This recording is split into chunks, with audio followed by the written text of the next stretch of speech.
I used to have a pretty bad relationship with time, which is a horrible thing, by the way, because I didn't understand the concept of where attention goes, energy flows. Because what you put attention towards, you're also giving energy towards. And energy is time. Not in the literal sense, but in the sense where your attention and energy goes, so does your time. And this is one of the reasons why a lot of people never achieve their goals or what they set out for themselves. And let me explain. When I was in college, right, my girlfriend used to come over on Fridays and spend the weekend.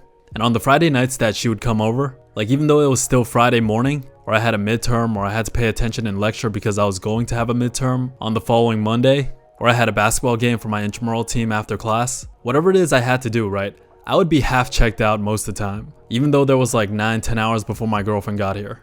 And the reason being was because my mental energy and my attention was diverted elsewhere. It's also why I don't believe in multitasking, because you're essentially splitting up your attention and mental energy. But even though I had a midterm, I had class, I had a basketball game, somewhere in my mind I was thinking about spending the weekend with my girlfriend, what we're gonna eat, what movies we're gonna watch, cuddling together, sleeping together, doing other stuff. Whatever else, right? My mind was thinking about something else. Just simply having something on your mind despite the fact that you're not actively doing whatever that thing is, even just investing thoughts and mental energy is actually draining you. And this is going to translate to your time, and it's gonna slow down your productivity, etc.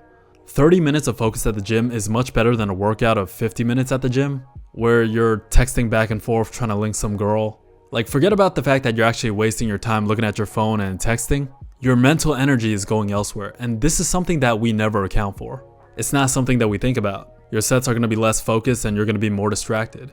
Even on days where I had dates lined up, even if I was at work, I would just be thinking about the date. Things like when I'm going to pick her up, the spot we're going to go to, things that I'm going to talk about, etc. Because, it's going to be awkward otherwise, because most of them can't lead a starving camel to water. But this is the aspect of time that we don't take into account, and this is how you let time bleed without even noticing. Like, to be honest, I've never been the guy that could be like, oh, I have 22 minutes before this starts, so while I have this small amount of time, I can work on X. I don't know about you, right, but I'm the type of person where when I'm doing something, I need like a good amount of time for whatever that thing is, completely unbothered, no distractions whatsoever. It's actually why I'm a horrible texter. Like, I see the text and I know that you know that I see the text. It's just that if I respond to whatever comes up, now I'm invested in the conversation. Now I'm investing attention and mental energy into whatever that thing is. Even though it might not be physically actually stopping me from whatever I'm doing, whatever that text is about, it's going to be on my mind. I look at anything that I have to invest energy into as like points. Every day you wake up at like 80, 90, or 100. Pretty high, right? Your stamina gets restored as you go to sleep. And throughout the day, I try to manage my energy effectively. If I decide to go to the gym at night, right, my energy reserves are going to be a lot lower. Therefore, I'm going to have a worse workout. The sets are going to be a lot more sloppy. You're going to be a lot more slower, etc.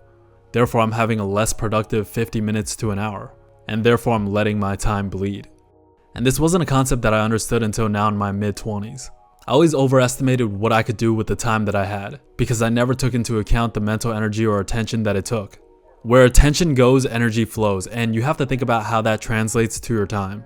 I'll give you a normal example, right? And this applies to everything, and also every person, so I think this can give a lot of insight. Let's say you got a party that you're planning to go to at Saturday at 9 p.m. You might think, okay, that's only 4 or 5 hours of my weekend that I'm investing on this party. I still have my Saturday morning, afternoon, evening, and my entire Sunday. Just 4 or 5 hours of my life to party, relax, have fun. It's no big deal, right? Completely fine. However, the thing is, it's not actually just 4 to 5 hours that you're investing, even though that's what you're scheduling and planning. Because your entire Saturday, you're going to be thinking about the party. You're going to be thinking about what you're going to wear, who's going, who you're going to go with. You're going to be thinking about the pregame to get ready. You're going to go to your friend's crib beforehand. Oh, but you got to pick this person up. All your attention and mental energy is going to be on the party that night. And then Saturday night comes along, you're going to party, you're going to get lit, maybe you get laid, spend the night, or maybe spend a lot of extra time trying to get a clothes. And when the party's over, night's done, maybe you spent the night at a friend's crib, maybe some random girl's crib, maybe you got some random girl at yours and you don't even know her last name. And next week you're not even going to know her name at all. But then you think to yourself, okay, I still got my Sunday, right? But then you're hungover. You got one too many drinks, you got a little bit too lit. And that Sunday, your mind is still going to be on last night.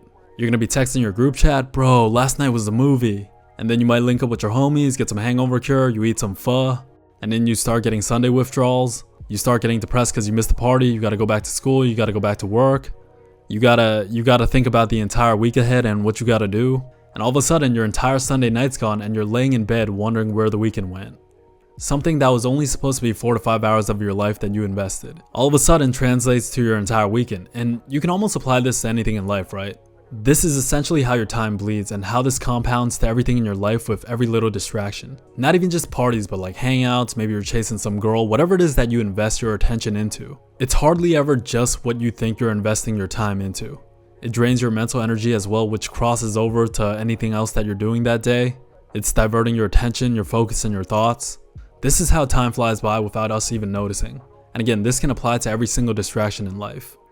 Now you might be thinking that there are people out there that can make that instantaneous flip, right? For example, they might have a party on Saturday night and invest 4 to 5 hours.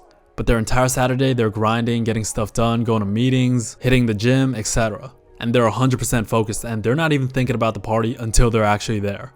You know, people that can flip that mental switch instantaneously. They leave the party exactly when they're supposed to and not a second over. And as soon as Sunday morning comes along, they wake up at 9 a.m. and get right after it.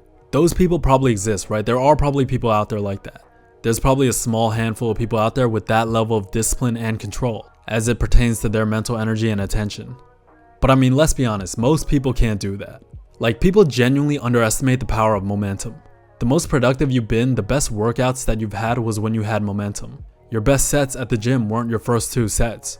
They were the sets in the middle when you already got going. I mean, that's essentially why it's way easier to keep something going than to constantly stop and start again.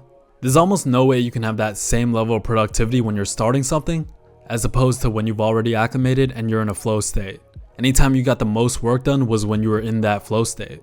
And again, for most people, getting in the flow state takes time. Like, for example, it'd be impossible for me to, let's say, hook up with a girl, right? And then 30 minutes later, go to the boxing gym and spar 6 rounds. And even if I did, I would just get battered. Like, that sparring session would go 100% better if, for example, those 30 minutes before I was hitting the bag, visualizing the spar, getting warmed up, etc. Like, forget about my body not being warmed up. My mind isn't there yet. Your mind hasn't caught up to what you have to do. You can't go straight from playing League of Legends to running a marathon. And even if you did, your brain would need time to adjust. You need time to acclimate. The only thing any of us can control is our mind. And if we can't even control that, then we're screwed. I think the best way to counter this is not only just writing down what you have to do, but also not underestimating the time that's required on said activity. One of the best quotes I've heard is, "What doesn't get planned doesn't get done."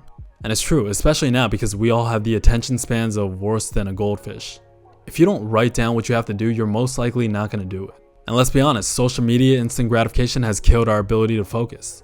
Like, have you ever seen someone like scroll Instagram or TikTok at a bus stop? And if you add that attention span on top of all the distractions in the world today, shout out to my last video, but all of your time will disappear. Not just spending time on what you have to do, but being mentally present as well, to not be thinking about anything else. If you can't help it, then try to curate your environment to eliminating as many distractions as possible. Oh, and last thing to keep in mind is that fear will erase all your time. People have this idea that everything needs to be perfect and planned out in everything you do. But the reality is you're going to have to pivot and adjust along the way, no matter what you want to do. It's actually the #1 excuse for not starting anything, like the refusal to accept that it's not going to be perfect. The best teacher is always going to be experience, and you're going to have to learn along the way. It actually reminds me of when I was in middle school when I had crushes and I didn't know how to approach girls. The advice that I read that I applied to a lot of things was just to count to 3 and then just do it. I would go 3, 2, 1 and then just go regardless of how it turned out. Because 9 times out of 10, thinking is just going to lead to overthinking each and every single time. And what I realized throughout life is that each and every single time that I just went for it, I've almost never regretted it afterwards. Not that I can think of. Nike actually unironically has one of the best quotes. And that's to just do it. Be careful not to let your time bleed because you can't get it back. Anyways, thank you for listening. I love you. I appreciate you. And with that said, make sure you stay true. And I'll talk to you real soon. Peace.